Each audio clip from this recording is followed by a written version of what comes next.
ಕೊರಟಗೆರೆ ತಾಲೂಕಿನ ಕಸಬಾ ಹೋಬಳಿಗಳಿಗೆ ಸಂಬಂಧಿಸಿದಂತೆ ಅನೇಕ ಗ್ರಾಮಗಳಿಂದ ಸಾರ್ವಜನಿಕರು ತಮ್ಮ ಕೆಲಸಗಳಿಗಾಗಿ ತಾಲೂಕು ಕಚೇರಿಗಳಿಗೆ ಅಲೆದಾಡುತ್ತಿರುವುದು ಸಹಜವಾಗಿದೆ. ಈ ಹಿನ್ನೆಲೆಯಿಂದ ಕೇಂದ್ರ ಹಾಗೂ ರಾಜ್ಯ ಸರ್ಕಾರದಿಂದ ಮಹೋನ್ನತ ಒಂದು ಯೋಜನೆಯನ್ನು ಜಾರಿಗೆ ತಂದಿದೆ. ಅದು ಏನು ಅಂತೀರಾ? ಅದುವೇ ಗ್ರಾಮ ಒನ್ ಸೇವಾ ಸಿಂಧು ಕೇಂದ್ರ.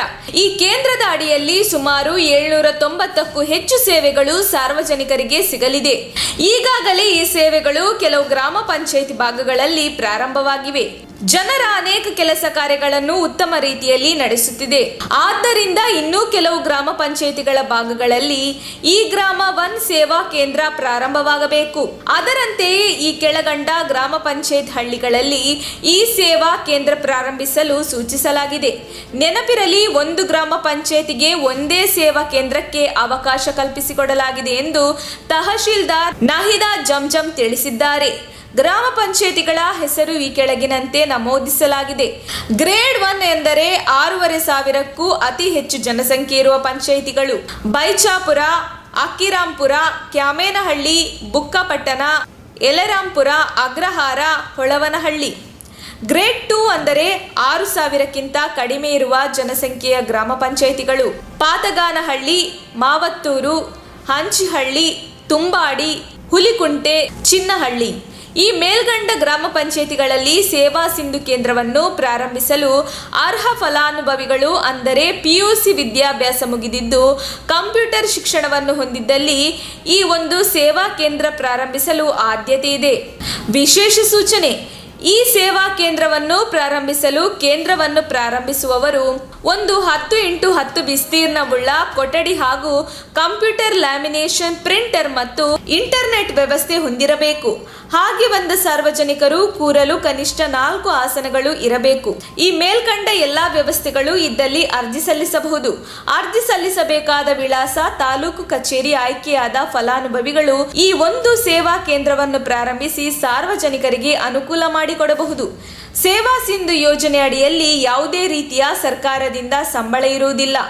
ನೀವು ಪಡೆಯುವ ಶುಲ್ಕದಲ್ಲಿ ಸರ್ಕಾರಕ್ಕೆ ಇಂತಿಷ್ಟು ಎಂದು ಹಣವನ್ನು ಕಟ್ಟಬೇಕು. ಉಳಿದ ಹಣವು ನಿಮ್ಮದಾಗುತ್ತದೆ. ನಿರುದ್ಯೋಗಿ ಯುವಕ ಯುವತಿಯರು ಈ ಸುವರ್ಣ ಅವಕಾಶವನ್ನು ಉಪಯೋಗಿಸಿಕೊಳ್ಳಬಹುದಾಗಿದೆ.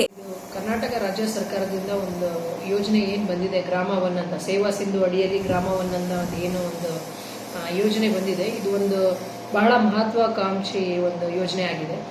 ಈ ಗ್ರಾಮ ಒನ್ನಲ್ಲಿ ಏನು ಅಂತ ಅಂದ್ರೆ, ಈಗ ಯಾವ ತರ ಬ್ಯಾಂಗ್ಳೂರ್ ಒನ್ ಅಂತ ಇದೆಯೋ ಎಲ್ಲ ಸೇವೆಗಳು ಅಲ್ಲೇ ಸಿಗುತ್ತೋ ಅದೇ ತರ ಗ್ರಾಮ ಒನ್ ಕೂಡ.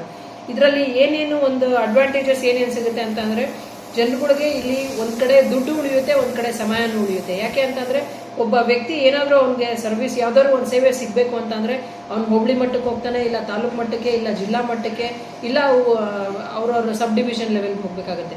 ಅದೇ ಈ ಗ್ರಾಮ ಒನ್ ಬಂದಿರೋದ್ರಿಂದ ಏನು ಅಂತಂದ್ರೆ, ಅವ್ರ ಗ್ರಾಮ ಪಂಚಾಯತಿಯಲ್ಲೇನೆ ಒಂದು ಸರ್ವಿಸ್ ಸೆಂಟರ್ ಇರುತ್ತೆ.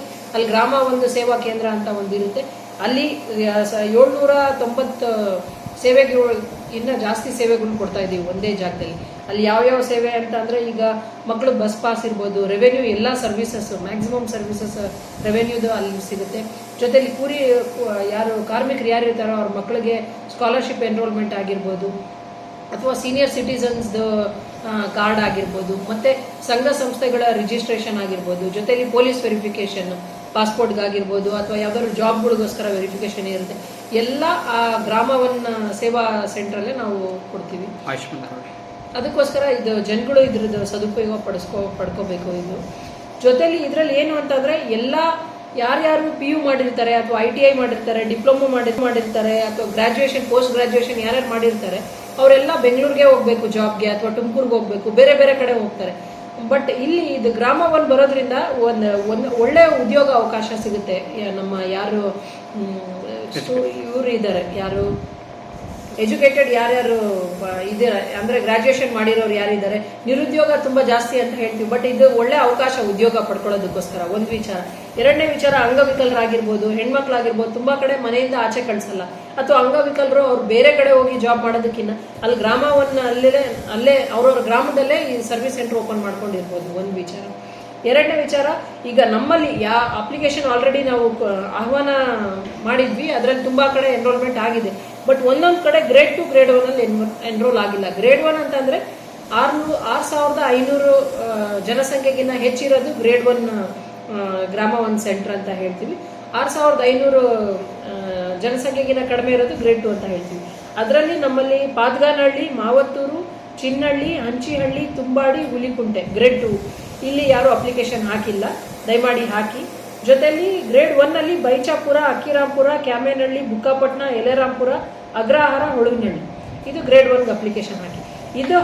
ಇದು ಹಾಕಿ ನಿಮಗೆ ಸೇವಾ ಸಿಂಧುದು ಒಂದು ಇದು ಸಿಗುತ್ತೆ. ಇದು ಕ್ರೈಟೀರಿಯಾ ಏನೇನು ಇರಬೇಕು ಅಂದ್ರೆ ಅವರು ಮಿನಿಮಮ್ PUC ಮಾಡಿರಬೇಕು, ಪೋಸ್ಟ್ ಗ್ರಾಜುಯೇಷನ್ ಇದ್ರೂ ನಾವು ಕೊಡ್ತೀವಿ, ಪ್ರಿಫರೆನ್ಸ್ ಮೇಲೆ ಇರುತ್ತೆ. ಜೊತೆಲಿ ಅವರು ಆ ಗ್ರಾಮ ಪಂಚಾಯತ್ ಈಗ ಗ್ರಾಮ 1 ಯೋಜನೆಯಲ್ಲಿ ನಾವೇನು ಸೇವೆಗಳು ಕೊಡ್ತಾ ಇದೀವಿ, ಇದರಲ್ಲಿ ನಾನು ಕೊಡಗೆರೆ ಎಲ್ಲಾ ಜನತೆಗಳಿಗೆ ಹೇಳೋದೇನು ಅಂತ ಅಂದ್ರೆ ಯಾರ್ಯಾರ ಹತ್ರ BPL ಕಾರ್ಡ್ ಇದೆ, APL ಕಾರ್ಡ್ ಯಾವ್ದಾವ್ದಿದೆ ಅವ್ರ ಆಯುಷ್ಮಾನ್ ಕಾರ್ಡ್ ಫಸ್ಟ್ ಮಾಡಿಸ್ಕೊಳ್ಳಿ. ಏನಕ್ಕೆ ಅಂತಂದ್ರೆ ತುಂಬಾ ಕಡೆ ಏನಾಗುತ್ತೆ, ಆಸ್ಪತ್ರೆಗೆ ಸೇರಿದ ಮೇಲೆ ಅವರು ಈ ಕಾರ್ಡ್ಗಳನ್ನ ನೆನಪಿಸ್ಕೊಂತಾರೆ. ಆಸ್ಪತ್ರೆ ಸೇರಿದ ಮೇಲೆ ನಮ್ಮ ಹತ್ರ ಈ ಕಾರ್ಡ್ ಇಲ್ಲ, ಆ ಕಾರ್ಡ್ ಇಲ್ಲ ಅಂತಾರೆ. ಆಮೇಲೆ ಆ ಹಾಸ್ಪಿಟಲ್ಗಳಲ್ಲಿ ಫ್ರೀ ಟ್ರೀಟ್ಮೆಂಟ್ ಕೊಡಲ್ಲ ಕಾರ್ಡ್ ಇಲ್ಲ ಅಂತಂದ್ರೆ. ಅದಕ್ಕೋಸ್ಕರ ದಯಮಾಡಿ ಗ್ರಾಮ 1 ಯಾರ್ಯಾರು ನಮ್ಮ ಸರ್ವಿಸ್ ಸೆಂಟರ್ಗಳಿಗೆ ಹೋಗಿ ಆಯುಷ್ ಕಾರ್ಡ್ನ ಫಸ್ಟ್ ಎನ್ರೋಲ್ಮೆಂಟ್ ಮಾಡ್ಕೊಳ್ಳಿ, ಆಯುಷ್ ಕಾರ್ಡ್, ಹೆಲ್ತ್ ಕಾರ್ಡ್ನ ಪಡ್ಕೊಳ್ಳಿ. ಅವ್ರಿಗೆ 10x10 10x10 ಅಷ್ಟು ಒಂದು ರೂಮ್ ಇರಬೇಕು, 4 ಚೇರ್ ಇರಬೇಕು, ಜನಗಳು ಕೂತ್ಕೊಳ್ಳೋದಕ್ಕೆ ಒಂದು ಬೋರ್ಡ್ ಹಾಕಿರ್ಬೇಕು. ಅವ್ರಿಗೆ ಕಂಪ್ಯೂಟರ್, ಪ್ರಿಂಟರ್, ಸ್ಕ್ಯಾನರ್, ಆಮೇಲೆ ಬಯೋಮೆಟ್ರಿಕ್ಸ್ ಇಟ್ಕೊಳ್ಳೋದಕ್ಕೆ ಏನು ಬಯೋಮೆಟ್ರಿಕ್ಸ್ ಒಂದು ಇದಿರುತ್ತೆ, ಅದು ಇನ್ಸ್ಟ್ರೂಮೆಂಟ್ ಬೇಕಾಗುತ್ತೆ. ಜೊತೆಲಿ ವೈಫೈ, ಇಂಟರ್ನೆಟ್ ಇರಬೇಕು. ಇಷ್ಟಿತ್ತು ಅಂದ್ರೆ ಅವ್ರು ಎಲಿಜಿಬಲ್ ಆಗ್ತಾರೆ. ಮತ್ತೆ ಅವ್ರದ್ದು ಆಧಾರ್ ಸರ್ಟಿಫಿಕೇಶನ್ ಎಕ್ಸಾಮಿನೇಷನ್ ಆಗಿದ್ರೆ ಇನ್ನೂ ಒಂದು ಪ್ರಿಫರೆನ್ಸ್ ಇರುತ್ತೆ. ಇದರಲ್ಲಿ ಪ್ರಿಫರೆನ್ಸ್ ಲೇಡೀಸ್ಗೆ ಮತ್ತೆ ಯಾರು ಟ್ರಾನ್ಸ್ಜೆಂಡರ್ ಇರ್ತಾರೆ, ಮಂಗಳಮುಖಿಯರು ಯಾರಿರ್ತಾರೆ ಅವ್ರಿಗೆ ಮತ್ತೆ ಅಂಗವಿಕಲರಿಗೆ ಪ್ರಿಫರೆನ್ಸ್ ಜಾಸ್ತಿ. ಅದಕ್ಕೋಸ್ಕರ ದಯಮಾಡಿ ಇದಕ್ಕೆ ಅಪ್ಲಿಕೇಶನ್ ಹಾಕಿ ಅಂತ ಒಂದು ಕೇಳ್ಕೊತೀನಿ. ಇದರಲ್ಲಿ ಜನಗಳು ಹೇಗ ಉಪಯೋಗ ಅಂತ ಅಂದ್ರೆ ಇಲ್ಲಿ ಜನಗಳು ಡೈರೆಕ್ಟ್ ಸಂಪರ್ಕಕ್ಕೆ ಬರ್ಬೋದು, ಗ್ರಾಮ ಪಂಚಾಯತಿ ಲೆವೆಲ್ ಅಲ್ಲೇ ಇರೋದ್ರಿಂದ. ಎರಡನೇದು ವಿಳಂಬ ಆಗೋದು ಕಡಿಮೆ ಆಗುತ್ತೆ. ಇಲ್ಲಿ ಬಂದು ತಾಲೂಕು ಆಫೀಸಲ್ಲಿ ಎಲ್ಲ ಹಾಕ್ಬೇಕು ಅನ್ನೋದು ಗೊತ್ತಿರಲ್ಲ, ಹೋಬಳಿ ಲೆವೆಲ್ ಅಲ್ಲಿ ಎಲ್ಲ ಹಾಕ್ಬೇಕಂತ ಗೊತ್ತಿರಲ್ಲ. ಅಲ್ಲಿ ಒಂದೇ ಕಡೆ ಅವ್ರು ಒಂದೇ ಸತಿ ಅರ್ಜಿ ಕೊಟ್ರೆ ಅರ್ಜಿ ಅಲ್ಲಿ ಸ್ವೀಕೃತ ಆಗುತ್ತೆ. ಜೊತೆಲಿ ಮಧ್ಯವರ್ತಿಗಳ ಹಾವಳಿ ಕಡಿಮೆ ಆಗುತ್ತೆ, ಭ್ರಷ್ಟಾಚಾರ ಕಡಿಮೆ ಆಗುತ್ತೆ, ವಿಳಂಬ ಆಗೋದು ಕಡಿಮೆ ಆಗುತ್ತೆ. ನಮ್ಮ ತುಮಕೂರು ಮಾಧ್ಯಮದ ವಿಶೇಷ ಸುದ್ದಿಗಳನ್ನು ನಿರಂತರವಾಗಿ ಪಡೆದುಕೊಳ್ಳಲು ಚಾನೆಲ್ ಅನ್ನು ಸಬ್ಸ್ಕ್ರೈಬ್ ಮಾಡಿ. ಕ್ಷಣ ಕ್ಷಣದ ಸುದ್ದಿಗಳಿಗಾಗಿ www.nammathumakuru.com ಗೆ ಭೇಟಿ ನೀಡಿ.